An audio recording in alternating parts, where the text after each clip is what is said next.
Okay, makinig at ipapaliwanag ko na ang mga patakaran. Ang dapat nyo lang gawin ay agawin sa akin ang bolang ito bago lumapag ang airship natin sa ating destinasyon. Yun lang at panalo na kayo. Kung tama ang pagkakaalala ko, hanggang mga alas 8 ng umaga bukas ang biyahe natin. Ibig sabihin, may 7 na oras kayo para subukang gawin yon. Pwede nyo ako sugurin sa anumang paraan. Walang bawal. Puro depensa lang ang gagawin ko, walang opensa. Ho? Parang sobrang dali naman nun. Hindi naman patas para sa inyo. Tingin ko patas lang naman. Bakit din nyo muna subukan? Kailangan ng agawin yung bola, tama?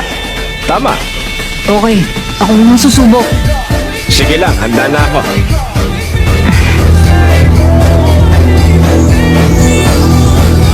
Naninilas na ako.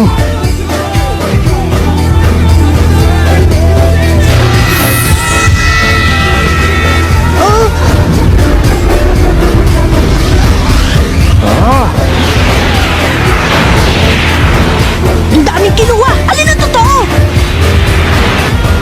Isa yung espesyal na teknik na natatari sa mga assassin.